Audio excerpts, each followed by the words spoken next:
If you think you're being asked to tip more and more often, you just might be. We asked people in Vancouver what they think about tipping right now. If you're asked to tip for things that make no sense, like somebody handing you over a bagel. I think if the service is good, then they should be tipped. I would prefer if people, I like the Japanese culture where I would assume that you just get paid more and it wouldn't be tipping, so that people would just get the service that you would expect to get. Just the way it is, it's frustrating because it adds everything's so expensive anyway, and then you're adding 10, you got the sales tax and then you've got the tipping, so before you know it, you spent $100, you're already probably adding another $30, $40 straight on. Well, I'm French, so we don't tip in my country. And yeah, to me it's always been weird to, why is the customer, what does the customer have to pay for a part of the employee's salary? Why is it okay for some job and some not? I feel being made to do something, but I do whatever I want. I don't know how I fully feel about it, but not great. Now, tipping is just one way to pay servers and other hospitality staff. Some restaurants, though, have experimented with removing tips and paying what is considered a living wage. That includes the co-founder of the popular Vancouver restaurant, Folke, Pricilla Deo, who joins us now. Pricilla, we appreciate you being here. We know tip exhaustion, it's been called, that is real for some people, as we heard. How do you feel about the state of tipping in 2024?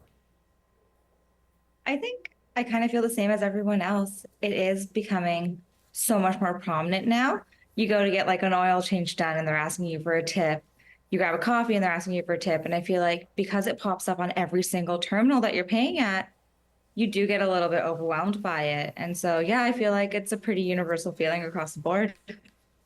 When you decided to get rid of tips and pay what's considered a living wage, first of all, what was the reaction from your staff? So we actually started out as always being a no tipping restaurant. So our staff really knew no different.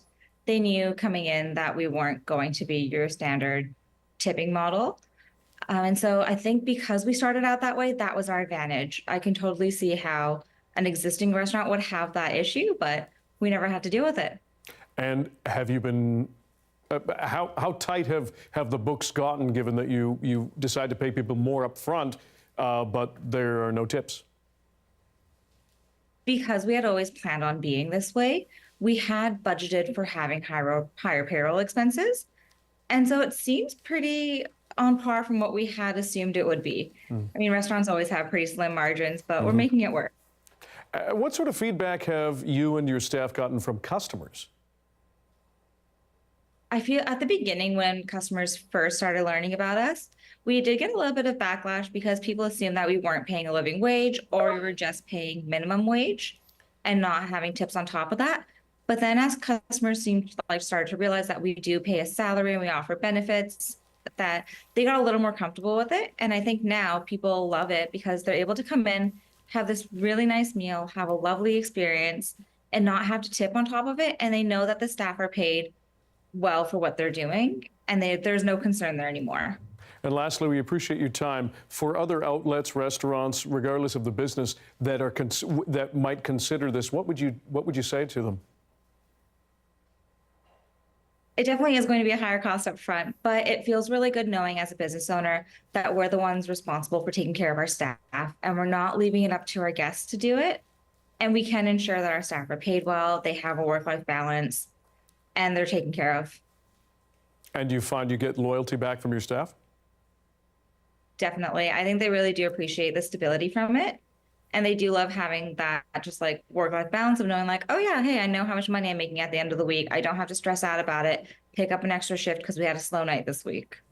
Pricilla Deo, we appreciate your time and your perspective. Thanks for joining us. Thank you.